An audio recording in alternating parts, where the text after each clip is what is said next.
হে খোদা দয়াময় রহমান রহিম, হে বিরাট, হে মহান, হে অনন্ত অসীম। আসসালামু আলাইকুম রহমতুল্লাহি ওয়া বারাকাতুহু। সম্মানিত দর্শক শ্রোতা, আল্লাহ রাব্বুল আলামিন সবাইকে কবুল করুন। আমরা মানব জীবন ও ইসলাম এই শিরোনামে যাকাত সম্পর্কে আলোচনা আরম্ভ করেছিলাম। প্রথম পর্বে যাকাতের গুরুত্বপূর্ণ কিছু বিষয়, যাকাতের গুরুত্ব, যাকাতের তাৎপর্য, যাকাতের উপকার, যাকাত আদায় না করলে কি শাস্তি, সে সম্পর্কে আমাদের আলোচনা অব্যাহত ছিল। এখন ইনশাআল্লাহ তাআলা যাকাতের যে মাসআলা মাসাইল সে সম্পর্কে ইনশাআল্লাহ তাআলা আমরা আলোচনা পেশ করব। আলহামদুলিল্লাহ ওয়া কাফা ওয়া সালামুন আলা ইবাদিহিল্লাযীনা ইসতাফা, আম্মা বা'দ। যাকাত শব্দের শাব্দিক অর্থ হলো পবিত্রতা অর্জন করা। যাকাত যেহেতু বাকি সব মালকে পাক করে দেয়, পবিত্র করে দেয়, এই জন্য যাকাতকে যাকাত বলা হয়। হুজুর আকরাম সাল্লাল্লাহু আলাইহি ওয়াসাল্লাম ইরশাদ করেছেন যে এই যাকাতকে আল্লাহ রাব্বুল আলামিন তোমাদের মালের, সম্পদের পবিত্রতার মাধ্যম বানিয়েছেন। যাকাত যেহেতু মানুষের অন্তর্জগৎকে পরিশুদ্ধ করে, পবিত্র করে, অন্তরের কলুষতা দূর করে দেয়, চারিত্রিক সব বিপর্যয়, চারিত্রিক কলুষতা দূর করে দেয়, এজন্য অন্তরাত্মার পবিত্রতারও একটি মাধ্যম, সেই হিসাবেও যাকাতকে যাকাত বলা যেতে পারে।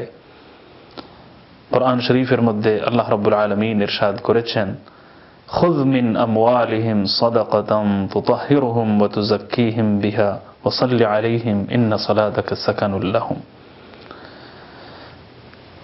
এর মাধ্যমে আমরা বুঝতে পারি যে যাকাত মানুষকে পবিত্র করে, অন্তরাত্মাকে পবিত্র করে, চারিত্রিক কলুষতা থেকে মানুষকে পবিত্র করে। যাকাত শব্দের অর্থ যে পবিত্রতা, এটি যাকাতের মাধ্যমে আমরা ভালো করে অনুধাবন করতে পারি, বুঝতে পারি। যাকাত কার উপর ফরজ? এটি ইসলামের একটি 5 পিলার্স অফ ইসলামের অন্যতম একটি পিলার। যেসব ফরজ দায়িত্ব মানুষের উপর বর্তায়, মুসলমানদের উপর বর্তায়, এর মধ্যে অন্যতম শ্রেষ্ঠ একটি ফরজ দায়িত্ব, কম্পালসারি একটা অ্যাক্ট হলো ইসলামের মধ্যে যাকাত। এর জন্য কয়েকটি শর্ত রয়েছে। একটি হলো মানুষ আকিল হতে হবে, যে আকিল হবে তার উপর যাকাত ফরজ। আকিল অর্থ খুব বড় বুদ্ধিমান এমন নয়, বরং অন্তত পাগল নয়, এই শর্ত। মুসলমান হতে হবে, বালিগ হতে হবে, সাবালক হতে হবে, মুসলমান হতে হবে, পাগল না হওয়াটাও জরুরি। আর আরেকটি শর্ত হলো নিসাব পরিমাণ মালের মালিক হতে হবে। নিসাব পরিমাণ মাল থেকে যার মাল কম হবে তার উপর কিন্তু যাকাত ফরজ নয়। কমপক্ষে নিসাব পরিমাণ মাল হতে হবে। নিসাব হলো ওই বিশেষ পরিমাণের নাম, যে পরিমাণ মাল ধনসম্পদ কারো হাতে থাকলে পরে কারো উপর যাকাত ফরজ হয়ে থাকে, এই পরিমাণটাকে নিসাব বলা হয়। যে এই পরিমাণ মালের মালিক হয় তাকে সাহেবে নিসাব বলা হয়, অথবা সহজ ভাষায় আমরা বলতে পারি নিসাব পরিমাণ মালের মালিক। নিসাব পরিমাণ মালের মালিক, বা আরো সহজ শব্দে আমরা বলতে পারি নিসাবের মালিক। তো এই নিসাবটা দুইভাবে নির্ধারণ করা হয়েছে। স্বর্ণ দিয়ে একভাবে নির্ধারণ করা হয়েছে শরীয়তের মধ্যে, আর রৌপ্য দিয়ে, গোল্ড দিয়ে অথবা সিলভার দিয়ে নির্ধারণ করা হয়েছে। এই দুইভাবে নির্ধারণ করা হয়েছে। সোনার যে হিসাবটা, গোল্ডের যে হিসাব, সেটি হলো 87.478 গ্রামস। স্বর্ণ যদি হয় তাহলে সেটি হবে যাকাতের পরিমাণ, যাকাতের নিসাব, সোনা দিয়ে যেটা নির্ধারণ করা হয়েছে। আর রূপার হিসাব হলো 612.36 গ্রামস। সিলভার যদি হয় বা এই পরিমাণ যাকাতেবুল মাল যদি কারো হাতে হয়, তাহলে সেটি হবে যাকাতের পরিমাণ, সেটি হবে যাকাতের নিসাব। যাকাত যে 4 প্রকার মালের উপর ফরজ হয়ে থাকে, সেই 4 প্রকার মাল আপনাদের সামনে নিয়ে আসা হচ্ছে, যে কোন 4 প্রকার মালের উপর যাকাত ফরজ হয়ে থাকে। এই আলোচনায় আমরা যাব, যে একটু পরে যাবো ইনশাআল্লাহ তাআলা, যে নেসাবের পরিমাণ কোনটি ধর্তব্য, কোনটি নির্ভরযোগ্য। 7.5 তোলা সোনা অথবা 52.5 তোলা রূপা, 7.5 তোলা মানে 87 গ্রাম গোল্ড অথবা 612.36 গ্রাম সিলভার রৌপ্য, এর মধ্যে কোনটি ধর্তব্য হবে? দুটির মধ্যে বিরাট ব্যবধান হয়ে গিয়েছে। সাধারণত আমি সুস্পষ্ট বলতে চাই যে এখন আমাদের উলামায়ে কেরাম রৌপ্যের দামটাকে আনফালিল ফুকারা মনে করেন, এজন্য ইহতিয়াতান সতর্কতামূলক রূপার যে নিসাব হয়, সিলভারের দ্বারা যে নিসাব হয়, সেই নিসাবটাকে গ্রহণযোগ্য মনে করা হয়। কারণ এমনটি সাধারণত খুবই কম হয়ে থাকে যে স্বর্ণ তো আছে 7.5 তোলা, কিন্তু টাকা পয়সা বলতে কিছুই নেই, বা অন্য যাকাতুল মালের কোন প্রকারের একটি অংশও নেই। সুতরাং সাধারণত 2 প্রকারের যাকাতুল মাল একত্রিত হয়ে যায়, আর এমত অবস্থায় রৌপ্যের নিসাব, রূপার যে নিসাব, সেই নিসাবটা গ্রহণযোগ্য হয়। এই জন্য রূপার নিসাবটাকেই আপনারা সাধারণ অবস্থায় ধরবেন। এটি আমি সাধারণ মুসলমানদের জন্য বিষয়টি কমপ্লিকেটেড এবং কঠিন না হওয়ার জন্য সহজে আমি বলছি। যে 4 প্রকার মালের উপর যাকাত আরোপিত হয়, যে 4 প্রকার মাল থেকে যাকাত আদায় করতে হয়, যাকাতুল মাল যে 4 প্রকার আমাদের শহরের জীবনে, সেটি আপনাদের সামনে এখন আমি তুলে ধরছি। এক প্রকার তো হলো সোনা এবং রূপা। এই সোনা রূপা ছাড়াও, সোনা রূপা একটা প্রকার, আরেক প্রকার হলো নকদি, ক্যাশ, টাকা পয়সা যেটা আমরা বলতে পারি, অথবা টাকা পয়সার সমমানের কোনো জিনিস। আর আরেক প্রকার হলো দোকানের মাল, সেলেবল মাল, ব্যবসার মাল, এমন মাল যেটা বিক্রি করার জন্য কেনা হয়েছে। আরেকটা প্রকার এটা হতে পারে যে গবাদি পশুর উপর যাকাত আসে আর জমিনের ফসলের উপর যাকাত আসে।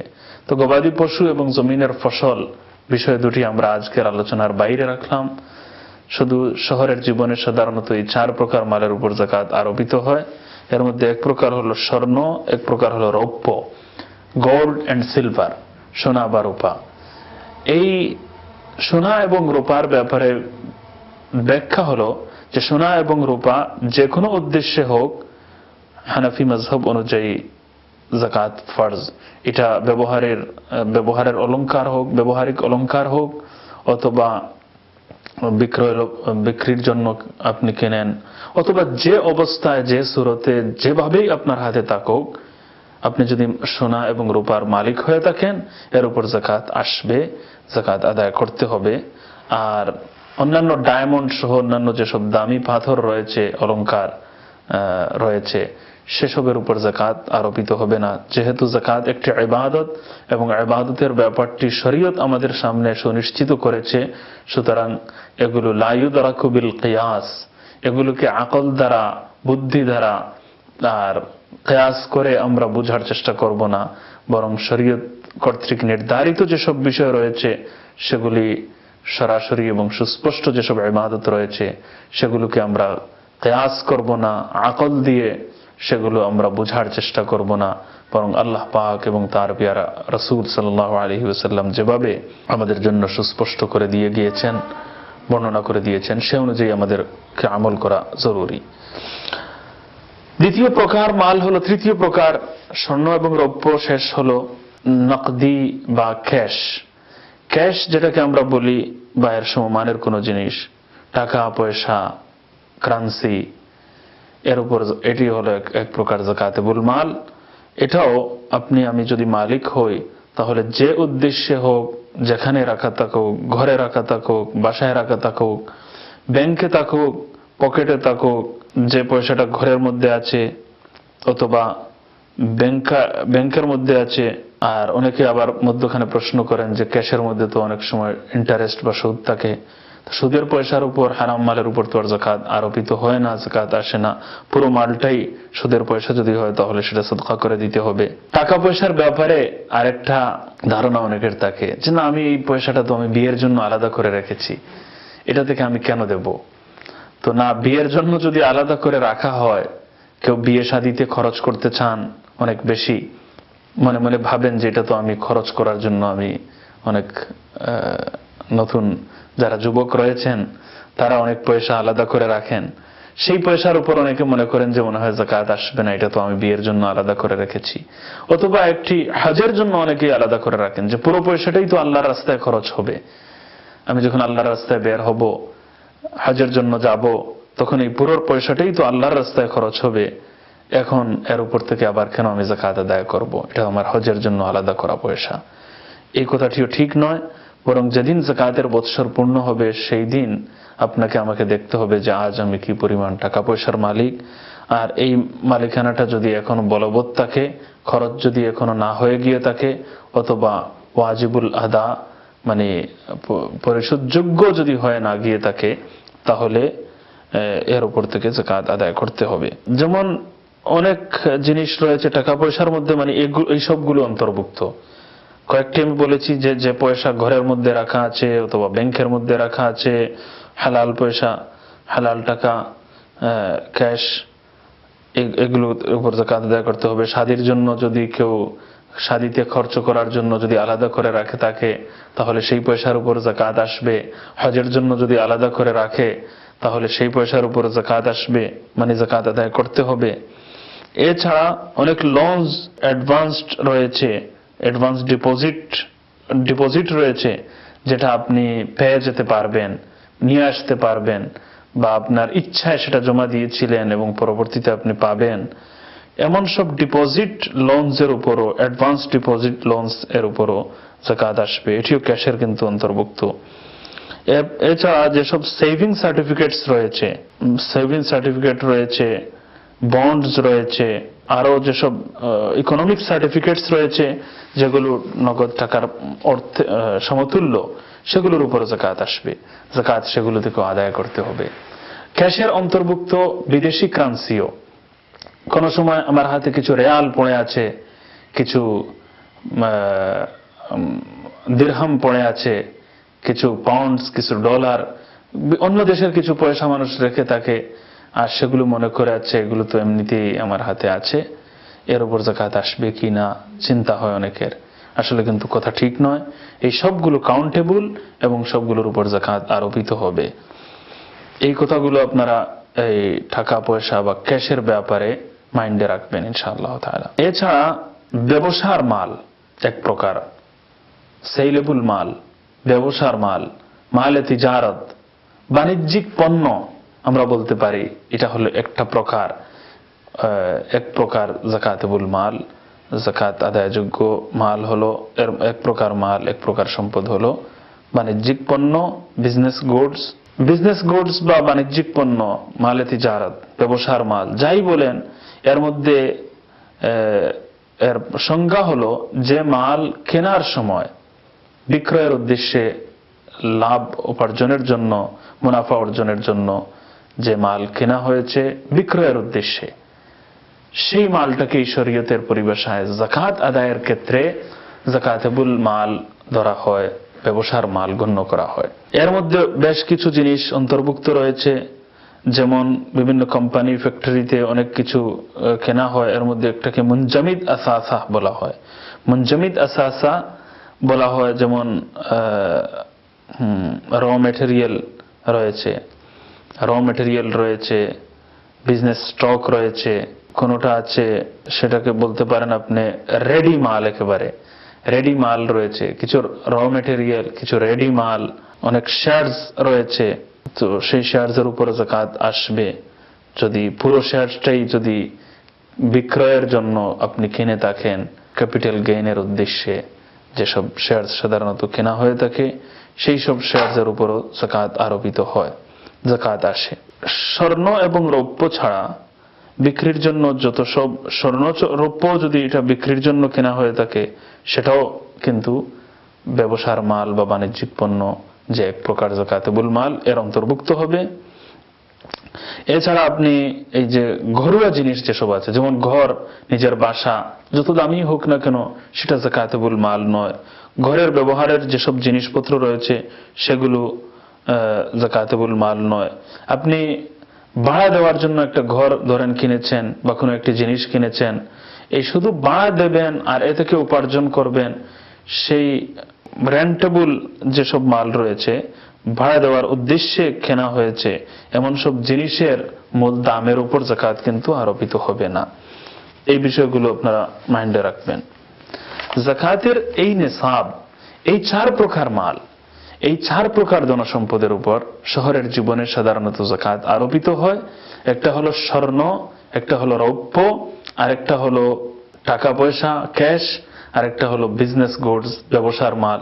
ব্যবসার মাল যাকাত আদায়ের ক্ষেত্রে শরীয়তের পরিভাষায় মালে তিজারত বা ব্যবসার মাল ওই মালকে বলা হয় যা কেনার সময় মুনাফা অর্জনের উদ্দেশ্যে বিক্রির নিয়ত ছিল এবং এখনো সেই নিয়ত বলবৎ আছে, বহাল আছে, এমন মালকে ব্যবসার মাল বলা হয়।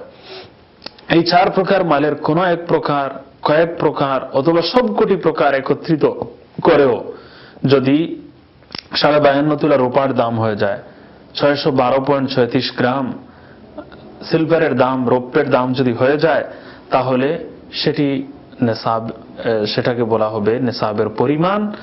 আর মিনিমাম এই পয়সাটা যদি হয়ে যায় তাহলে ধরা হবে তিনি নিসাবের মালিক হয়ে গিয়েছেন আর তাকে যাকাত আদায় করতে হবে। এই নিসাব, এই হলো নিসাবের পরিমাণ।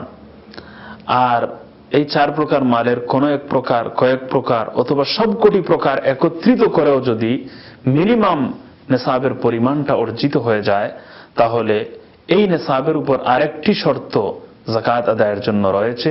সেই শর্তকে আরবি ভাষায় বলা হয় হাওলানুল হাওল।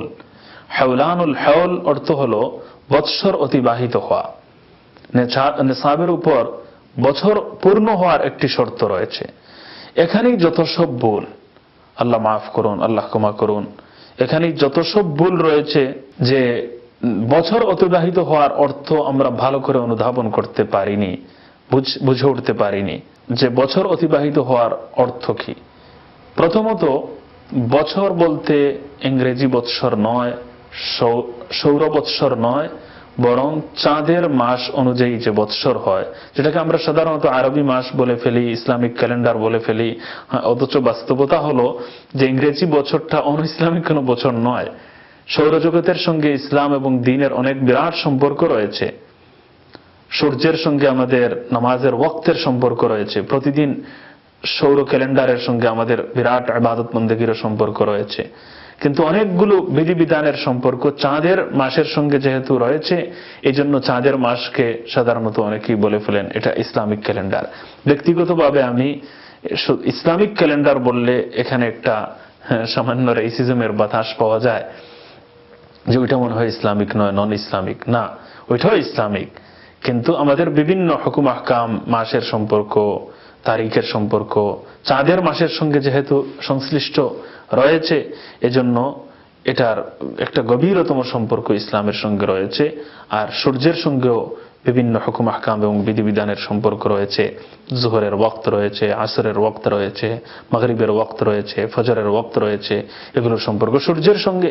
এই বছর বলতে আসলে এই চাঁদের মাসের যে বছর সেটা ধর্তব্য। আমি এটাই বলতেছিলাম যে চাঁদের মাস অনুযায়ী যে বছর হয়, মুহররম সফর থেকে শুরু করে যুলকায়দা যুলহিজ্জায় গিয়ে যে মাস, যে বছর শেষ হয়, সেই অনুযায়ী বছরের হিসাব হবে। এখানে চাঁদের মাস, চাঁদের বছর গ্রহণযোগ্য, আরবি মাস গ্রহণযোগ্য। অর্থাৎ ইংরেজি বছর অনুযায়ী যাকাত ফরজ হবে না, চাঁদের মাস অনুযায়ী যে বছর পূর্ণ হবে সেই হিসাবে বছর গণনা করা হবে। এই যে নিসাবের উপর বছর অতিবাহিত হওয়া শর্ত, বছর পূর্ণ হওয়া শর্ত, এর মর্ম না বুঝার কারণেই যত সব ভুল। এখানে এই বিষয়টি ভালো করে অনুধাবন করা আমি মনে করি অতীব জরুরি একটি বিষয়, যে প্রতিটি পয়সার উপর, প্রতিটি যাকাতেবুল মাল বা সম্পদের উপর সমানভাবে পুরো একটি বছর পূর্ণ হওয়া শর্ত নয়। আমরা অনেকেই মনে করি এই পয়সাটা আমার হাতে মাত্র 1 মাস আগে এসেছে, 1 সপ্তাহ আগে এসেছে, মাত্র কিছুদিন পূর্বে আমার হাতে এই ব্যবসার মালটা এসেছে, এর উপর বছর কিন্তু অতিবাহিত হয়নি, বছর পূর্ণ হয়নি।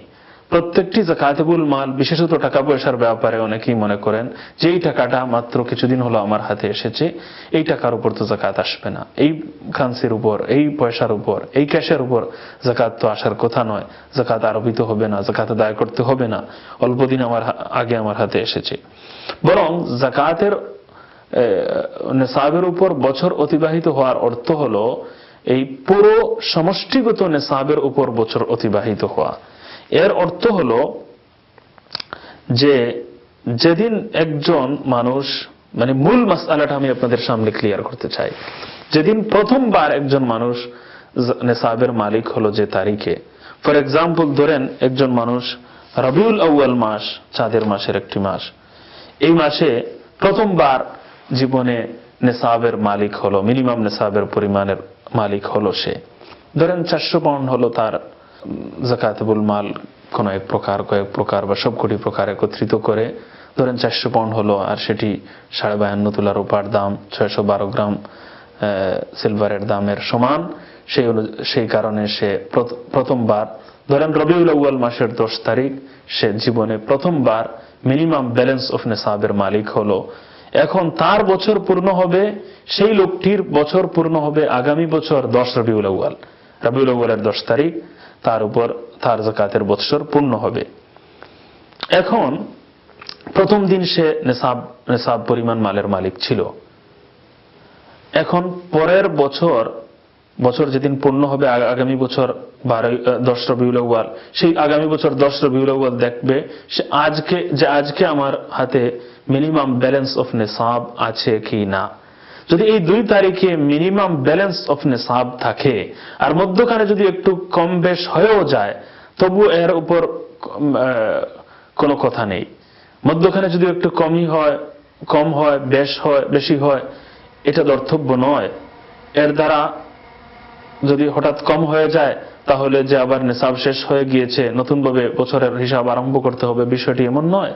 বরং এই 2 তারিখে যদি প্রথম দিন আর শেষ দিন 10 রবিউল আউয়াল, পরের বছর 10 রবিউল আউয়াল যদি মিনিমাম ব্যালেন্স অফ নেসাব পাওয়া যায়, তাহলে নেসাবের উপর বছর পূর্ণ হওয়ার যে শর্ত, নেসাবের উপর বছর পরিপূর্ণ হওয়ার যে শর্ত, তা পাওয়া গিয়েছে। এখন নেসাবের উপর বছর পূর্ণ হয়ে গেছে ধরে নেওয়া হবে। আর যেদিন বছর পূর্ণ হবে সেই তারিখে দেখা যাবে যে আজকে ব্যালেন্স অফ নেসাব কত হয়, নেসাবের পরিমাণটা কত হয়। সেই পরিমাণ থেকে 2.5% একজনকে যাকাত আদায় করতে হবে। একটা এক্সাম্পল দিলে বিষয়টি সহজ হয়। ধরেন প্রথমবার জীবনে একজন মানুষ 10 রবিউল আউয়াল যে ব্যালেন্স অফ নেসাবের মালিক হয়েছিল, সেই ব্যালেন্স অফ নেসাবের পরিমাণ ছিল মাত্র 400 পাউন্ড, 400 পাউন্ড। পুরো বছর 400 পাউন্ড, 400 পাউন্ড কন্টিনিউ ছিল, কোনো পরিবর্তন আসেনি। বছর যেদিন পূর্ণ হবে 10 রবিউল আউয়াল, এর মাত্র একদিন আগে 9 রবিউল আউয়াল তার হাতে আরো 9500 পাউন্ড চলে আসলো, 9500 পাউন্ড ফর এক্সাম্পল চলে আসলো। এখন যেদিন যাকাতের বছর পূর্ণ হচ্ছে ওই দিন তার ব্যালেন্স অফ নেসাব হলো 10,000 পাউন্ড, 10,000 পাউন্ড, কারণ মাত্র একদিন আগে 9,500 পাউন্ড আরো এসে যোগ হয়েছে, আর 500 পাউন্ড পুরো বছর ছিল। এখন যেদিন বছর পূর্ণ হচ্ছে ওই দিন হলো 10,000 পাউন্ড তার ব্যালেন্স অফ নেসাব, অর্থাৎ নেসাবের পরিমাণ। আর সারা বছর কিন্তু এই 500 পাউন্ডই কন্টিনিউ ছিল, মাত্র একদিন আগে 9,500 পাউন্ড এসে যোগ হয়েছে। এখন তাকে কত টাকার উপর যাকাত দিতে হবে? কেউ মনে করেন মাত্র এক রাত আগে, মাত্র একদিন আগে এই পয়সাটা আমার হাতে এসেছে, এর উপর কেন যাকাত দিতে হবে, যদিও বা আমি মালিক? না, সত্য হলো, বাস্তবতা হলো, যেদিন যাকাতের বছর পূর্ণ হচ্ছে ওই তারিখে যে ব্যালেন্স অফ নেসাব, সেই ব্যালেন্সের উপর যাকাত আদায় করতে হবে, আর তা হলো 10,000 পাউন্ড। তো এই 10,000 পাউন্ডের উপর যাকাত আদায় করতে হবে, যদিও বা এটা একদিন আগে আসুক না কেন। অনেকে এটা শুনে নারাজ হয়ে যান, মনে মনে ভাবেন যে এত বেশি টাকার উপর আমাদেরকে যাকাত আদায় করতে হবে। অন্যভাবে সেই এক্সাম্পলটা আমি পেশ করলে আবার খুশি হয়ে যান। ফর এক্সাম্পল ধরেন প্রথমবার সে 10 রবিউল আউয়াল জীবনে প্রথমবার যখন নেসাব পরিমাণ মালের মালিক হয়েছিল, তখন তার ব্যালেন্স অফ নেসাব ছিল 10,000 পাউন্ড। সারা বছর এই 10,000 পাউন্ড তার হাতে ছিল, মাত্র একদিন আগে 9,500 পাউন্ড তার হাত ছাড়া হয়ে গেল, চুরি হয়ে গেল ফর এক্সাম্পল, নাউজুবিল্লাহ মিন যালিক, আল্লাহ পাক সবাইকে হেফাজত করুন, হাত ছাড়া হয়ে গেল, সে আর মালিক নেই। এখন যেদিন বছর পূর্ণ হচ্ছে সেদিন তার ব্যালেন্স অফ নিসাব হলো মাত্র 500 পাউন্ড। এখন সে মাত্র 500 পাউন্ডের উপর যাকাত আদায় করবে। পুরো বছর ছিল, মাত্র একদিন আগে হাত ছাড়া হয়েছে, এজন্য এটা বলা হবে না যে তুমি না, পুরো বছর যেহেতু ছিল, প্রায় পূর্ণ বছরই ছিল, মাত্র একদিন আগেই তোমার হাত ছাড়া হয়েছে, তুমি পুরো 10,000 পাউন্ডের উপর যাকাত আদায় করো, এমন নির্দেশ দেওয়া হবে না।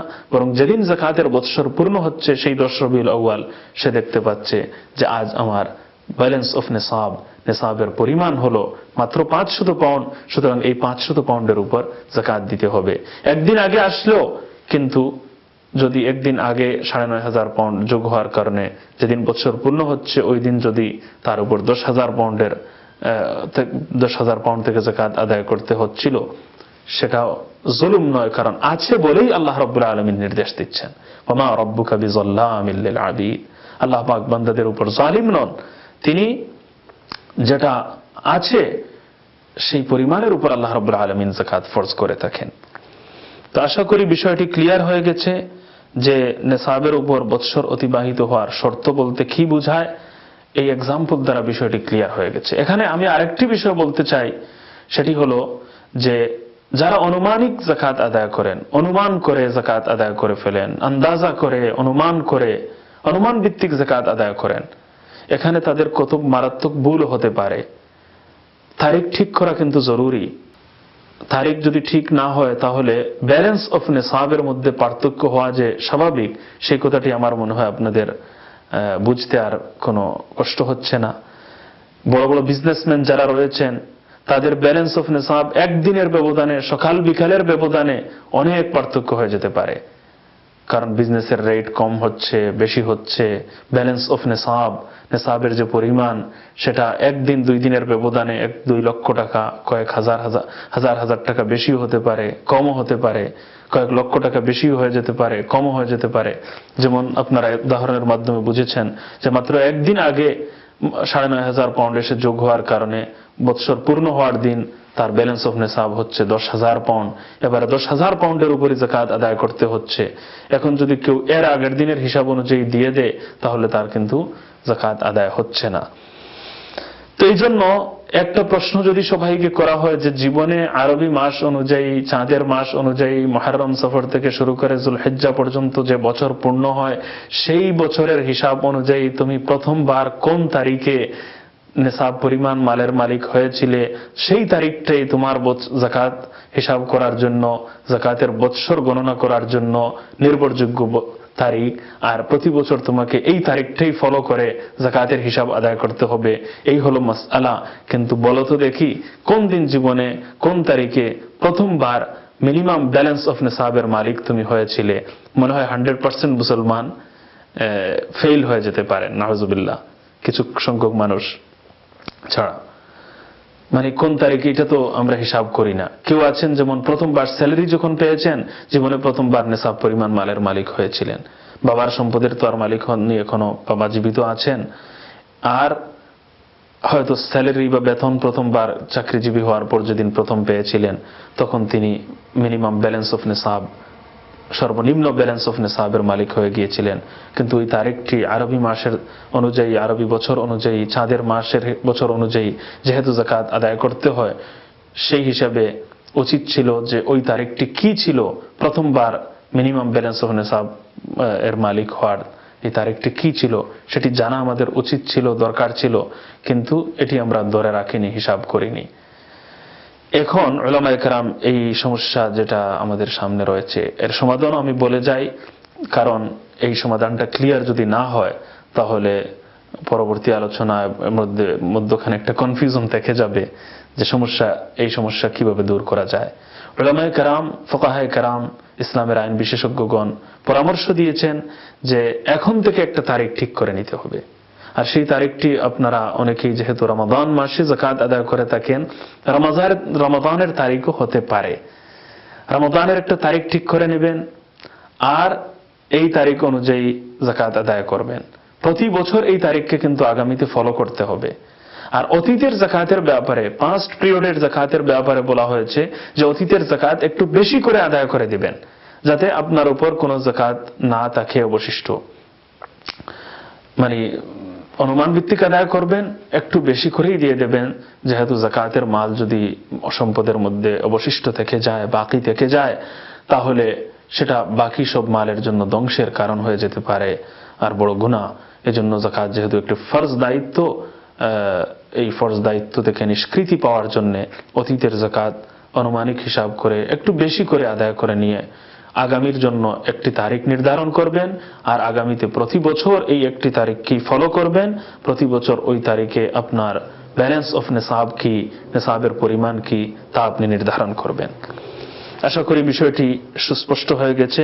এবং রমাদান মাসেই দিতে হবে এমন কোনো জরুরি নয়, কিন্তু এখন যদি কেউ তারিখ নির্ধারণ এখন করতে হয়, যেমন আমি মনে করি অনেককেই করতে হবে, রমাদানের মধ্যেই অনেকে করে থাকেন, বেশি সওয়াবের আশায় তারিখ ঠিক করতে পারেন, আর আপনি আস্তে আস্তে আপনি মুস্তাহিক যারা আছেন তাদেরকে ইচ্ছা করে বিলম্ব না করে, দেরি না করে আদায় করতে পারেন। যাকাত আদায় হওয়ার জন্য শর্ত হলো দুটি শর্ত।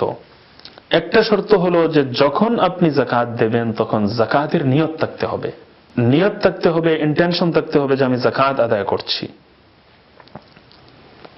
অথবা যাকাতের মাল যখন পৃথক করে নেবেন তখনও যাকাতের নিয়ত করে নিলে হবে ইনশাআল্লাহ তাআলা। যাকাতের মাল যখন আপনি পৃথক করবেন তখনও যদি নিয়ত করে নেন এটা আমি এই পয়সাটা আমি যাকাতের জন্য আলাদা করে নিচ্ছি, আর এই পয়সাটা আমি যাকে দেব যাকাতের নিয়তেই দেব, তখনও নিয়তটা যথেষ্ট হয়ে যাবে ইনশাআল্লাহ তাআলা। আর দ্বিতীয় শর্ত হলো যাকে আপনি যাকাত দিচ্ছেন তা সে যাকাতের মুস্তাহিক হতে হবে, সে যাকাত নেওয়ার যোগ্য হতে হবে, তার জন্য যাকাত খাওয়া, যাকাত গ্রহণ করা জায়েজ হতে হবে। এই হলো একটি শর্ত। দুইটি শর্ত, যাকাতের নিয়ত থাকতে হবে, যাকে দিচ্ছেন সে যাকাতের মুস্তাহিক হতে হবে, যোগ্য হতে হবে, আর তাকে মালিক বানিয়ে দিতে হবে, সম্পূর্ণরূপে মালিক বানিয়ে দিতে হবে। এটা নামমাত্র মালিক হলে হবে না, পূর্ণ এখতিয়ার, পূর্ণ স্বাধীনতা দিয়ে সম্পূর্ণ মালিক বানিয়ে যাকাতের পয়সাটা তাকে দিতে হবে, পয়সা বা যাকাতের মাল দিতে হবে। আর আরেকটি মাসআলা এখানে আমি বলে দিচ্ছি যে অগ্রিম আগামী বছরের যাকাত দিয়ে দেওয়া ঠিক আছে, জায়েজ আছে, তবে আগামী বছর আবার হিসাব করে দেখবেন যদি নিসাবের ব্যালেন্স বেড়ে যায় তখন যে অতিরিক্ত যাকাত আপনার উপর আসবে সেটিও দেওয়া জরুরি হবে। যাকাতের যোগ্য কাকে যাকাত দিতে পারেন? যার হাতে সাদকায়ে ফিতরের নিসাব নেই, কুরবানির নিসাবের মালিক যে নয়, সাদকায়ে ফিতরের নিসাবের মালিক যে নয়, সেই নিসাব এবং যাকাতের নিসাবের মধ্যে একটু পার্থক্য রয়েছে, সেটি আমি একটু বলবো আপনাকে। আর দ্বিতীয় শর্ত হলো মানে নিসাব পরিমাণ মালের মালিক যে নয়, আর কোন নিসাব? সাদকায়ে ফিতর যার উপর ওয়াজিব হয় এমন নিসাবের যে মালিক নয়। কুরবানির নিসাব যে পরিমাণ মাল হলে, সম্পদ হলে পরে কারো উপর কুরবানি ওয়াজিব হয় অথবা সাদকায়ে ফিতর ওয়াজিব হয়, এই নিসাবের মালিক যে নয় তাকে যাকাত দিতে পারবেন। যে হাশিমি এবং সৈয়দ নয়, আল্লাহর নবী সাল্লাল্লাহু আলাইহি ওয়াসাল্লামের সরাসরি বংশধর যে নয়, তাকে দিতে হবে। আর নিজের ছেলে, ছেলের ছেলে, মেয়ের মেয়ে এরকম কেউ নিচের দিকে যেতে হবে না, অথবা নিজের বাবা, বাবার বাবা এরা হবে না। আর স্বামী স্ত্রীর সম্পর্ক হবে না, অর্থাৎ স্বামী স্ত্রীকে দিতে পারবেন না, স্ত্রী স্বামীকে দিতে পারবেন না। ভাইকে যাকাত দেওয়া জায়েজ আছে, নিজের আপন ভাই, নিজের আপন বোন, নিজের খালা, ফুফু, চাচা, নিজের মামা, এদেরকে যাকাত দেওয়া জায়েজ আছে যদি তারা যাকাত নেওয়ার যোগ্য হয়ে থাকেন। এই হলো কয়েকটি জরুরি কথা। এখন সাদকায়ে ফিতরের নিসাবের অর্থ হলো যে এই 4 প্রকার মাল, যাকাতুল মাল, এর মধ্যে কোন এক প্রকার, কয়েক প্রকার অথবা সবগুলো প্রকার একত্রিত করে যদি 52.5 তোলা রূপার দাম হয়ে যায় 612.36 গ্রাম, 612.36 গ্রাম সিলভারের যে দাম, এই দামটা হলে সেটা হয় যাকাতের নিসাব। আর কুরবানির নিসাব কিন্তু এইগুলো দিয়েও হিসাব করতে হয়। আবার প্রয়োজনের অতিরিক্ত মালও যদি কারো কাছে থাকে, প্রয়োজনের অতিরিক্ত অনেকগুলো কাপড়, অনেকগুলো বাসন বর্তন রয়েছে যেগুলো আপনার হাতে চলে এসেছে, তো যেগুলো প্রয়োজন থেকে অনেক বেশি, সেগুলো একত্রিত করেও যদি নিসাবের পরিমাণ, রৌপ্যের নিসাবের পরিমাণ হয়ে যায়, তাহলে তার উপর কিন্তু কোরবানি ওয়াজিব হয়ে যাবে, সাদকায়ে ফিতর ওয়াজিব হয়ে যাবে। হতে পারে যাকাত ফরজ নাও হতে পারে, কারণ যাকাত ফরজ হওয়ার জন্য যাকাতেবুল মাল দ্বারা নিসাবের পরিমাণ হওয়া জরুরি। আর এই যাকাতেবুল মাল দ্বারা যে যাকাত যোগ্য যেসব যে 4 প্রকার মালের কথা বলেছি, সম্পদের কথা বলেছি, এগুলো দ্বারা যাকাতের নিসাব হচ্ছে না, নিসাবের পরিমাণ পূর্ণ হচ্ছে না, এজন্য মেবি যাকাত তার উপর আদায় করা তার উপর ফরজ হচ্ছে না। কিন্তু জরুরত থেকে বেশি, প্রয়োজন থেকে বেশি মাল একত্রিত করে নিসাবের পরিমাণ হয়ে যাওয়ার কারণে সে যাকাত কিন্তু নিতে পারবে না। এই নিসাব থেকেও কম হতে হবে মাল যাকে আপনি যাকাত দেবেন। আশা করি ক্লিয়ার হয়ে গেছে যে সাদকায়ে ফিতরের নিসাবের পরিমাণ থেকে মাল যার কাছে কম হবে, যে হাশিমি সঈদ হবে না, যে নিজের সন্তানাদি হবে না, নিজের বাপ দাদা এরা হবে না, আর নিজের স্বামী স্ত্রীকে দিতে পারবেন না, স্ত্রী স্বামীকে দিতে পারবেন না, এছাড়া ভাই বোন, খালা, ফুফু, চাচা, মামা ইত্যাদি সবাইকে দিতে পারবেন। এই বিষয়গুলো আপনাদের সামনে আশা করি ক্লিয়ার হয়েছে। এখন আমি ঋণ এবং যাকাত নিয়ে আলোচনা করব। যে ঋণ 2 প্রকার। এক প্রকার ঋণ হলো যেটা আদায়যোগ্য ঋণ, আমি অন্যকে দেব, সাধারণত ঋণ মাইনাস করার পারমিশন থাকে, ঋণ মাইনাস করার ইজাজত এবং পারমিশন থাকে। আর আরেকটি ঋণ হলো যা আমার পাওনা ঋণ, আমি আমার প্রাপ্য ঋণ আমি অন্যের কাছে পাবো, আরেকটা আমি অন্যকে দেব। তো একটাকে আমরা পরিশোধযোগ্য ঋণ বলতে পারি, আরেকটিকে আমরা প্রাপ্য ঋণ বলতে পারি।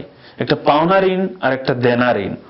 একটা পাওনা ঋণের সম্পর্কে আমি বলছি, পাওনা ঋণ যেটা হবে, প্রাপ্য ঋণ যেটা হবে, এর উপর কিন্তু যাকাত ফরজ, যাকাত আদায় করতে হবে।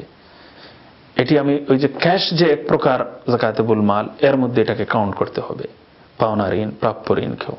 প্রাপ্য ঋণের ব্যাপারে বিধান হলো যে ঋণের ব্যাপারে এখনো আমি আশাবাদী, এখনো আমি নিরাশ হয়ে যাইনি যে আমি এটা আর মোটেই পাবো না। নিরাশ যদি না হয়ে গিয়ে থাকি তাহলে এটা কাউন্টেবল আর এটা যাকাতের জন্য জরুরি।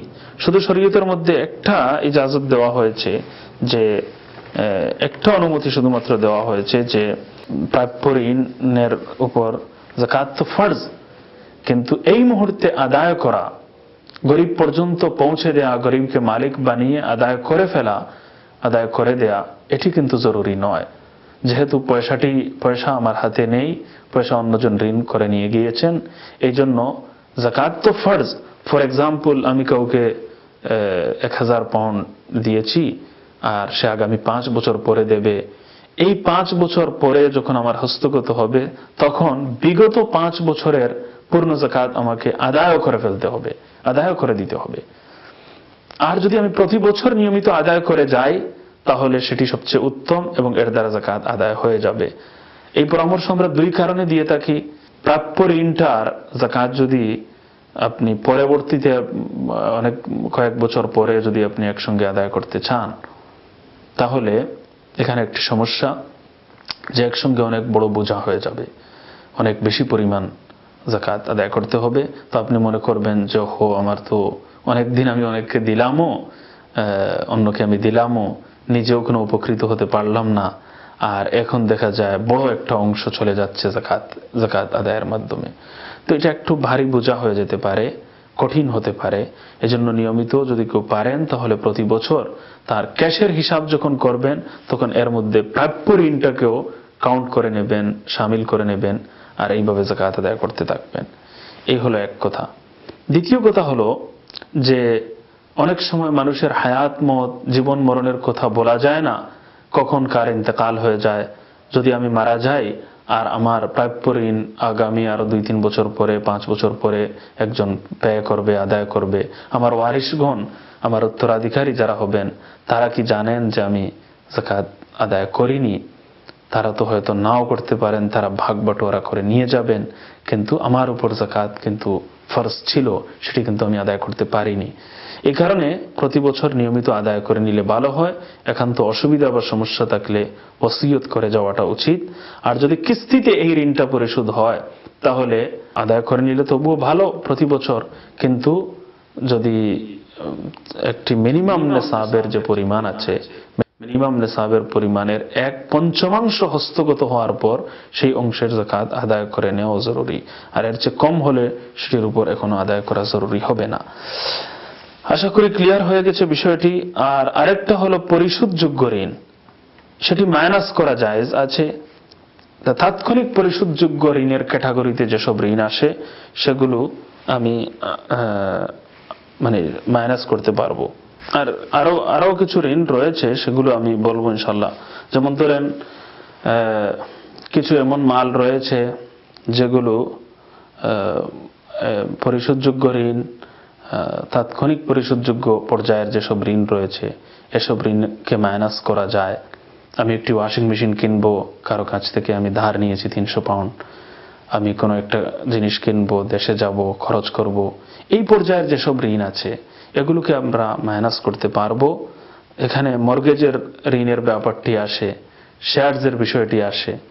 তো আমি ব্যাপারে বলবো যে আপনারা মর্গেজের ঋণের ব্যাপারে উলামায়ে কেরাম তাহকিক করেছেন যে এটি সবগুলো যদি মাইনাস করে নেওয়া হয় তাহলে অনেক ধনী, সুখী, সম্পত্তিশালী মানুষ যাকাত থেকে বাদ পড়ে যাবেন, বরং তারা গরিব মিসকিনে পরিণত হয়ে যাবেন।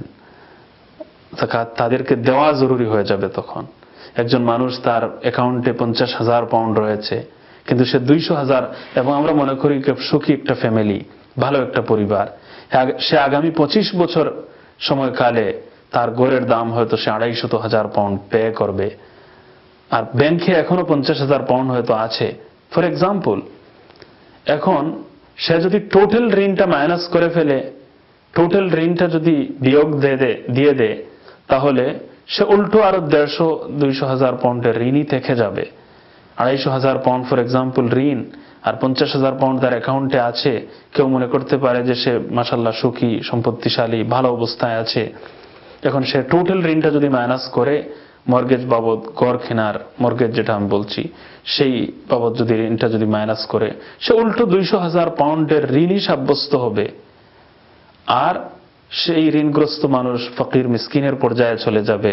তার উপর তো যাকাত ফরজ হবেই না, তাকে বরং যাকাত দেওয়া ফরজ হয়ে যাবে অন্যদের উপর।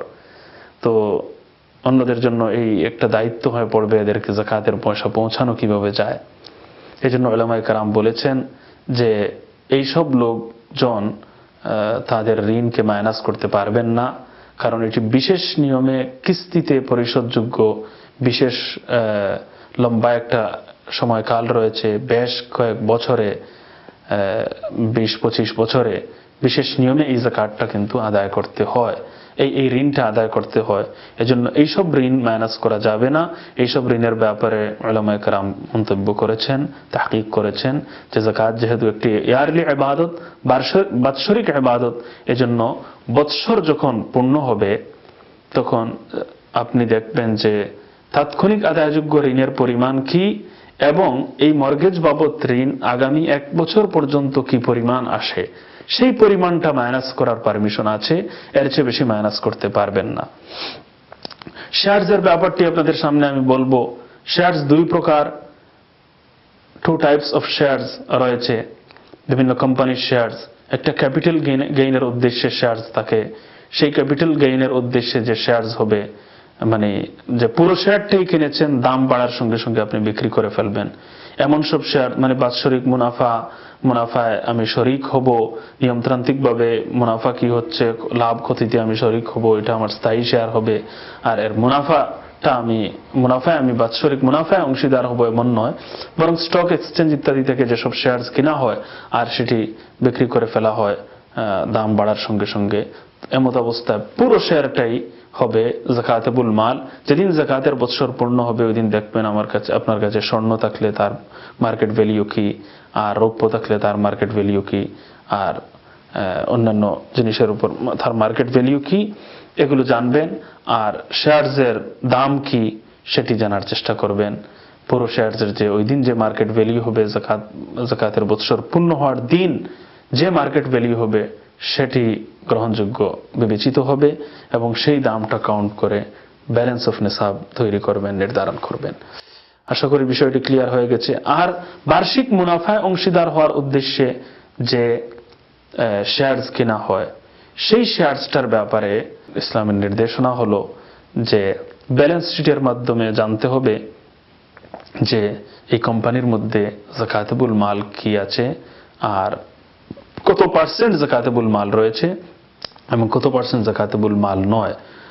যেমন ধরেন কোম্পানির কিছু ফিক্সড অ্যাসেটস থাকে, কিছু লিকুইড অ্যাসেটস থাকে, কিছু যেমন গাড়ি আছে, অফিস আছে, ল্যান্ড আছে, এগুলো ফিক্সড অ্যাসেটস, মুনজামিদ আসাসা। তো ফিক্সড অ্যাসেটস যেগুলো আছে এগুলোর উপর তো যাকাত আসে না, এগুলো তো বিক্রয়ের জন্য কেনা হয়নি, এগুলো শুধু সুবিধার জন্য, ব্যবহারের জন্য। তো এগুলো বাদ পড়ে যাবে, এই পার্সেন্টেজগুলো বাদ পড়ে যাবে। আর লিকুইড অ্যাসেটস যেগুলো হবে, ব্যবসার মাল যেগুলো হবে বা যাকাতুল মাল যেগুলো হবে, সেইগুলোর উপর যাকাত আসবে। এটি ব্যালেন্স শিটের মাধ্যমে জানা সহজ। আর পূর্ণ শেয়ারের উপর যদি কেউ যাকাত দিয়ে দিতে চায় তাহলে তো তার হিসাব করা থেকে সে বাকি থেকে গেল, তার উপর জরুরি নয়। পণ্যটা যদি সতর্কতামূলক যদি কেউ দিয়ে দেয় তাহলে দিতে পারবে। আর অনেক সাধারণ মুসলমান যাদের পক্ষে এইসব হিসাব কষা, হিসাব জানা মুশকিল, তাদের জন্য এইভাবে করাটাই অনেক সময় পরামর্শযোগ্য একটি কথা হতে পারে। কারণ অনেকেই কিন্তু হিসাব পরিপূর্ণরূপে করতে জানেন না। যদি সামর্থ্য থাকে তাহলে দিয়ে দেবেন, আর না হয় সামর্থ্যের বাইরে থাকলে মাসআলা জেনে বুঝে ব্যালেন্স শিট হাসিল করে সঠিক হিসাব বের করবেন। এরপরে যাকাতের যোগ্য যেসব মাল রয়েছে সেগুলো থেকে যাকাত আদায় করবেন। আশা করি এই বিষয়টি ক্লিয়ার হয়ে গেছে। এখানে আরো কয়েকটি মাসআলা রয়ে গেছে, যেমন বিজনেসেবল মাল যেগুলো আছে সেগুলো আপনাদের সামনে ক্লিয়ার হয়েছে। মোটামুটি যাকাতের একটা আলোচনা আমাদের সামনে চলে আসলো। বৎসর অতিবাহিত হওয়ার শর্ত কি, যাকাতুল মাল কি কি, কয় প্রকার। কিন্তু এই সেশনটি আসলে পূর্ণ হয় না যতক্ষণ না কিছু লিখিত প্রশ্ন না আসে। তো এই জন্য একটি সেমিনারের প্রয়োজন।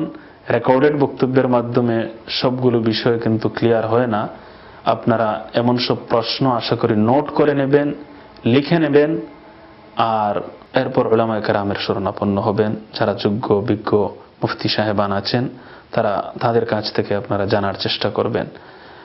সার কথা হলো যে আমাদের শহরের জীবনে সাধারণত 4 প্রকার মালের উপর, 4 প্রকার সম্পদের উপর যাকাত আরোপিত হয়। এই 4 প্রকার সম্পদের কয়েক প্রকার অথবা সবকটি প্রকার একত্রিত করে হলেও যদি নেসাবের পরিমাণ অর্জিত হয়ে যায় তাহলে এমন মানুষকে, যিনি নেসাবের এই পরিমাণের, মিনিমাম নেসাবের পরিমাণের মালিক হবেন, তাকে সাহেবে নেসাব বলা হবে, নেসাব পরিমাণ মালের মালিক বলা হবে বা নেসাবের মালিক বলা হবে। এমন মানুষের উপর যাকাত ফরজ হবে। আর এখন থেকে যে তারিখে আরবি মাসের, চাঁদের মাসের হিসাব অনুযায়ী যে তারিখে জীবনে প্রথমবার নেসাব পরিমাণ মালের মালিক হয়েছিলেন, আগামী বছর সেই তারিখে তার যাকাতের বৎসর কিন্তু পূর্ণ হয়। আর এই অনুযায়ী তাকে হিসাব করতে হয়। কিন্তু যেহেতু আমরা অনেকেই সেই তারিখটি মুখস্থ রাখিনি, আমাদের স্মরণে নেই, এজন্য এখন থেকে একটি তারিখ নির্ধারণ করে ফেলতে পারি। আর এই তারিখটি রমাদান মাসের কোনো তারিখও হতে পারে। প্রতি বছর এই তারিখকে আগামীতে ফলো করতে হবে। আর ওই তারিখে যেদিন যাকাতের বৎসর পূর্ণ হবে, যে তারিখটি আপনি ফিক্সড করবেন, ওই তারিখে দেখবেন যে আজকে আমার হাতে টাকা পয়সা কি পরিমাণ আছে। হাতে বলতে আমি কি পরিমাণ টাকা পয়সার মালিক, আমার হাতে, আমার ঘরে, আমার ব্যাংকে, দেশে, বিদেশি কারেন্সি, বিয়ের জন্য আলাদা করে রাখা যদি কিছু থাকে, হজের জন্য আলাদা করে রাখা যদি কিছু থাকে, মোট কথা আমি কত টাকার মালিক আজকে আছি, এই টাকাটার হিসাব করবেন। আর স্বর্ণ থাকলে ওইটার মার্কেট ভ্যালু কি সেটা জানার চেষ্টা করবেন। পুরাতন স্বর্ণের কিন্তু পুরাতন স্বর্ণের যে মার্কেট ভ্যালু হবে যাকাতের বৎসর যেদিন পূর্ণ হচ্ছে ওই তারিখে যে পুরাতন স্বর্ণের যে মার্কেট ভ্যালু হবে সেটি গ্রহণযোগ্য হবে, সেটি আপনি হিসাবে নিয়ে আসবেন যদি স্বর্ণ থাকে। আর রৌপ্যের মালিক দামটাও নিয়ে আসবেন। আর এরপরে বিজনেস গুডস বা সেলেবল মাল যদি কিছু থাকে সেটি আপনি হিসাবের মধ্যে নিয়ে আসবেন। টাকা পয়সা কি পরিমাণ আছে সেটি আপনি হিসাবের মধ্যে নিয়ে আসবেন। আর এই টোটাল অ্যামাউন্ট থেকে আপনি তাৎক্ষণিক আদায়যোগ্য ক্যাটাগরির যেসব ঋণ আছে সেগুলো মাইনাস করলেন। আর মাইনাস করার পর যে টোটাল অ্যামাউন্ট থাকবে সেই টোটাল অ্যামাউন্টটা থেকে আপনি যাকাত আদায় করবেন 2.5%, শতকরা 2.5% যাকাত আদায় করবেন। এই হলো যাকাতের হিসাব। যারা যাকাতের যোগ্য তাদেরকে যাকাত দেওয়া যেতে পারে। আর যেসব বিজনেসের হিসাব আমরা আপনারা আরবি মাস অনুযায়ী, চাঁদের মাস অনুযায়ী আমরা করতে পারবো না, কিছু অংশ এমন রয়েছে যেগুলোর হিসাব আপনি আরবি মাস অনুযায়ী, চাঁদের মাস অনুযায়ী বের করে নিয়ে আসা বা কোনো কোম্পানিও আপনাকে দিতে পারবে না। এখানে আপনার উলামায়ে কেরাম একটি সলিউশন দিয়েছেন। সেই সলিউশন হলো যে 2.5 এর স্থলে 2.6% যাকাত আদায় করে নিলে ইনশাআল্লাহ তাআলা এই হারাজ এবং এই অসুবিধাটা দূর হয়ে যাবে। আর এর দ্বারা ইনশাআল্লাহ তাআলা যাকাত আদায় হয়ে যাবে। সতর্কতামূলক এটি পরামর্শ দিয়ে দেওয়া হয়েছে। আল্লাহ রাব্বুল আলামিন যাকাতের মাসআলা মাসাইলগুলো বুঝে এর উপর আমল করার তৌফিক দান করুন। আশা করি মোটামুটি যাকাতের মাসআলা সম্পর্কে একটা আইডিয়া, একটা ধারণা আমাদের সামনে সুস্পষ্ট হয়েছে। এরপরেও যদি কিছু প্রশ্ন থাকে তাহলে প্রশ্নগুলো আপনারা লিপিবদ্ধ করবেন, কাগজে লিখবেন এবং সরাসরি আমার কাছেও আসতে পারেন। যদি আল্লাহ রাব্বুল আলামিন তৌফিক দান করেন, হায়াতে রাখেন, তাহলে উত্তর দেওয়ার আমিও চেষ্টা করব। অথবা কোনো বিজ্ঞ আলেম দ্বীনের নিকট সান্নিধ্যে যাবেন এবং মাসআলা বুঝে যাকাত আদায় করার ব্যাপারে যত্নবান হবেন। আমাদের সবার দায়িত্ব যে আমরা যাকাতের মাসআলা মাসাইল জানবো, অন্যদেরকে আমরা জানাবো। আল্লাহ রাব্বুল আলামিন তৌফিক দান করুন। ওয়া আখিরু দাওয়ানা আনিল হামদুলিল্লাহি রাব্বিল আলামিন। আসসালামু আলাইকুম ওয়া রাহমাতুল্লাহি ওয়া বারাকাতুহু।